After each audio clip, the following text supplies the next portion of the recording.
Thời tiết nắng nóng kỷ lục đang nung chảy cả thể chất lẫn tinh thần của chúng ta.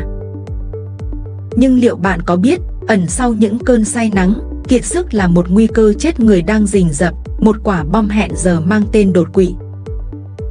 Hàng trăm, thậm chí hàng ngàn người đã phải nhập viện cấp cứu, nhiều người ra đi mãi mãi chỉ vì một cái tặc lưỡi có gì đâu mà sợ. Hôm nay, chúng ta sẽ cùng mổ xẻ sự thật đáng sợ này và tìm ra cách tự cứu mình khỏi lưỡi hái tử thần của nắng nóng. Chắc hẳn những ngày qua, không ai trong chúng ta là không cảm nhận được cái nóng như thiêu như đốt này. Từ miền Bắc đến miền Nam, nhiệt độ cứ thế leo thang, có nơi chạm ngưỡng 40, thậm chí 42 độ C. Mạng xã hội tràn ngập những lời than vãn về nắng nóng, về hóa đơn tiền điện tăng vọt. Và cả những hình ảnh, những câu chuyện đau lòng về người thân, hàng xóm đột ngột gục ngã. Tôi còn nhớ, chỉ mới tuần trước, một câu chuyện gây chấn động cả bệnh viện. Một cô bé mới 24 tuổi, khỏe mạnh, năng động, đang đi giao hàng dưới cái nắng chưa gay gắt thì bỗng ngã quỵ. Khi được đưa vào viện, dù đã cố gắng hết sức, nhưng các bác sĩ chỉ có thể lắc đầu tiếc nuối. Em ấy đã bị đột quỵ do nắng nóng, một cái chết quá đỗi bất ngờ và thương tâm. Đây không phải là trường hợp cá biệt. Báo cáo từ các bệnh viện lớn cho thấy số ca nhập viện vì đột quỵ, đặc biệt là đột quỵ do thiếu máu cục bộ, đã tăng vọt một cách đáng báo động trong những ngày nắng nóng đỉnh điểm. Điều này không còn là cảnh báo suông, mà là một thực tế nghiệt ngã đang diễn ra. Vậy tại sao nắng nóng lại trở thành kẻ giết người thầm lặng gây ra đột quỵ? Chúng ta hãy cùng đi sâu vào cơ chế y học. Khi nhiệt độ môi trường tăng cao đột ngột, cơ thể chúng ta phải làm việc cật lực để điều hòa thân nhiệt. Hệ thống tiết mồ hôi hoạt động hết công suất, khiến chúng ta mất đi một lượng lớn nước và các chất điện giải quan trọng như natri, kali. Điều gì xảy ra khi mất nước? Máu của chúng ta sẽ trở nên đặc hơn, nhất hơn.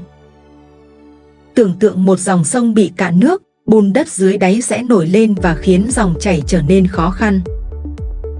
Tương tự, máu đặc quánh làm tăng gánh nặng cho tim, buộc tim phải bơm mạnh hơn để đẩy máu đi nuôi cơ thể. Đồng thời, sự thiếu hụt chất điện giải làm rối loạn cân bằng điện giải, ảnh hưởng đến chức năng của tế bào thần kinh và cơ bắp. Cùng lúc đó, để tản nhiệt, các mạch máu dưới da sẽ giãn nở, khiến máu dồn về ngoại biên nhiều hơn. Lượng máu lên não sẽ giảm đi đáng kể. Não bộ là cơ quan cực kỳ nhạy cảm với sự thiếu oxy và dưỡng chất. Chỉ cần vài phút bị thiếu máu, các tế bào não đã có thể bị tổn thương vĩnh viễn, dẫn đến đột quỵ. Đây chính là đột quỵ do thiếu máu cục bộ, chiếm tới 85% các trường hợp đột quỵ. Và đừng quên, nắng nóng còn làm tăng huyết áp ở những người có tiền sử hoặc thậm chí là người bình thường. Tăng huyết áp cấp tính có thể gây vỡ mạch máu não, dẫn đến đột quỵ xuất huyết, một dạng đột quỵ nguy hiểm hơn rất nhiều. Ai là đối tượng nguy hiểm cần cảnh giác? Không chỉ là người già, người có bệnh nền như cao huyết áp, tiểu đường, tim mạch, mà cả những người trẻ khỏe mạnh, những người lao động ngoài trời, vận động viên. Hay thậm chí là những bạn trẻ có thói quen thức khuya, lạm dụng rượu bia, thuốc lá, cũng đều đang tự đưa mình vào tầm ngắm của đột quỵ dưới nắng nóng. Nhiều người trẻ chủ quan nghĩ mình khỏe, nhưng thực tế cơ thể có thể đang tiềm ẩn những yếu tố nguy cơ mà bạn không hề hay biết. Vậy làm thế nào để nhận biết sớm và phòng tránh kẻ thù vô hình này?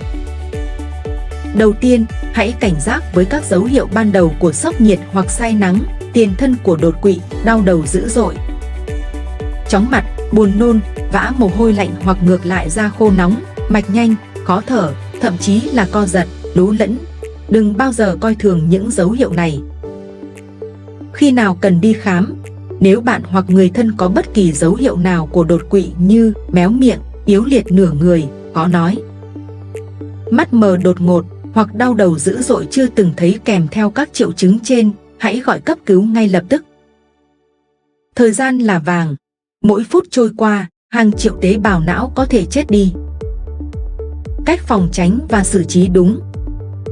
Tuyệt đối tránh ra ngoài vào giờ nắng nóng đỉnh điểm, 10 giờ sáng, 4 giờ chiều. Nếu bắt buộc phải ra ngoài, hãy trang bị đầy đủ mũ rộng vành, kính râm, quần áo chống nắng và luôn mang theo nước.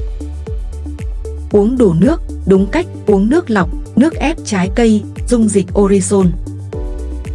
Đừng đợi khát mới uống, chia nhỏ lượng nước uống trong ngày. Hạn chế tối đa rượu bia, đồ uống có đường, caffeine vì chúng gây mất nước.